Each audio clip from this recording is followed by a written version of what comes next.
माघ कृष्ण पक्ष षटतिला एकादशी। एक समय दाल ऋषि ने पुलस्त्य ऋषि से पूछा, हे ब्राह्मण, मनुष्य मृत्यु लोक में ब्राह्मण हत्या पाप, दूसरे के धन की चोरी, दूसरे की उन्नति देखकर ईर्ष्या आदि करते हैं, परंतु फिर भी वे नरक नहीं पाते। इसका क्या कारण है? वह न जाने कौन सा अल्पदान या अल्प परिश्रम करते हैं। यह सब आप कृपया पूर्वक कहिए।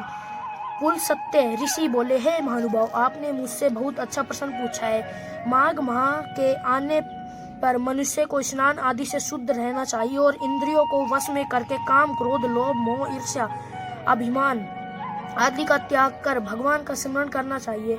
हाथ पैर धोकर पुष्य नक्षत्र में गोबर, कपास, तिल मिला कर पिंडिकाएं बनाए। इन पिंडिकाओं से 108 बार हवन करे। यदि इस दिन मूल नक्षत्र और द्वादशी हो तो नियम से रहे। स्नान आदि नित्य क्रिया से शुद्ध होकर भगवान की पूजा व कीर्तन करना चाहिए। एकादशी के दिन व्रत और रात्रि को जागरण तथा हवन करना चाहिए। दूसरे दिन धूप दीप नैवेद्य से भगवान की पूजा कर खिचड़ी का भोग लगाना चाहिए। इस दिन कृपा भगवान का पूजन करना चाहिए। पेठा, नारियल, सीताफल या सुपारी सहित अर्घ्य देना चाहिए और स्तुति करनी चाहिए। हे भगवान, आप असरणों को शरण देने वाले हैं, आप उद्धार कीजिए। हे पुंडरीकाक्ष, हे कमल नेत्रधारी, हे विष्णु भगवान, हे जगत गुरु, आप लक्ष्मी जी सहित मेरा इस तुच्छ अध्याय को स्वीकार करो। इससे पश्चात ब्राह्मण को जल भरा कुंभ प्रदान करना चाहिए। ब्राह्मण को श्यामा माँ, गाय और तिल पात्र भी देना चाहिए। तिल स्नान और भोजन से श्रेष्ठ है, अतः मनुष्य को तिलदान भी करना चाहिए। इस प्रकार जो मनुष्य जितने तिल का दान करता है वह उतने ही वर्ष स्वर्ग में निवास करता है। तिल स्नान, दूसरा तिल का उबटन, तीसरा तिल का हवन, चौथा तिलोदक, पांचवा तिल का भोजन, छठा तिल का दान। यह षटतिला एकादशी कहलाती है। इससे अनेक प्रकार के पाप नष्ट हो जाते हैं। युधिष्ठिर बोले, हे भगवान, आपको नमस्कार है। इस षटतिला एकादशी का क्या पुण्य और क्या कथा है सो कहिए। श्री कृष्ण भगवान बोले, मृत्युलोक की सत्य घटना सुनाता हूँ। प्राचीन काल में मृत्युलोक में एक ब्राह्मणी थी। वह सदैव व्रत किया करती थी। एक समय वह एक माह तक व्रत करती रही। इससे उसका शरीर अत्यंत दुर्बल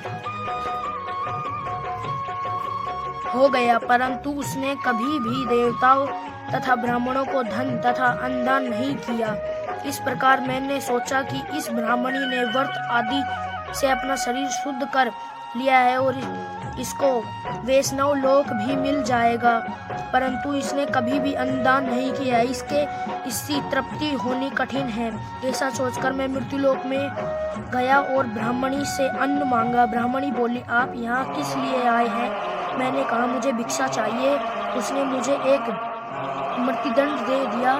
मैं उसे लेकर लौट आया। कुछ समय बीतने पर ब्राह्मणी भी शरीर त्यागकर स्वर्ग आई। मृत्युपिंड के प्रभाव से उसे एक घर मिला, परंतु उसने उस घर में अपने को वस्तुओं से शून्य पाया। वह मेरे पास आई और बोली, हे भगवान, मैंने अनेकों व्रत आदि से आपकी पूजा की है, परंतु फिर भी मेरा घर वस्तुओं से शून्य है। मैंने कहा, तुम अपने घर जाओ, देव स्त्रियों तुम्हें देखने आएगी। जब तुम उनसे षटतिला एकादशी का पुण्य और विधि सुन लो तब ही द्वार खोलना। भगवान के वचन सुनकर वह अपने घर को गई और जब देव स्त्री आकर द्वार खुलवाने लगी तब ब्राह्मणी बोली, यदि आप मुझे देखने आई हैं तो षटतिला एकादशी का महात्म्य कहिए। उनमें से एक देवी स्त्री बोली, सुनो, मैं कहती हूँ। जब उसने षटतिला एकादशी का महात्म्य सुना दिया तब ब्राह्मणी ने द्वार खोला। देव स्त्रियों ने उसका सब स्त्रियों से अलग पाया। ब्राह्मणी ने भी देव स्त्री के अनुसार षटतिला का व्रत किया और इसके प्रभाव से उनका घर धन्य धान्य से पूर्ण हो गया। अतः मनुष्य को षटतिला एकादशी व्रत करना चाहिए। इससे मनुष्य को जन्म जन्म में आरोग्यता प्राप्त होती है और दरिद्रता नष्ट हो जाती है। इससे व्रत से मनुष्य के समस्त पाप नष्ट हो जाते हैं। बोलो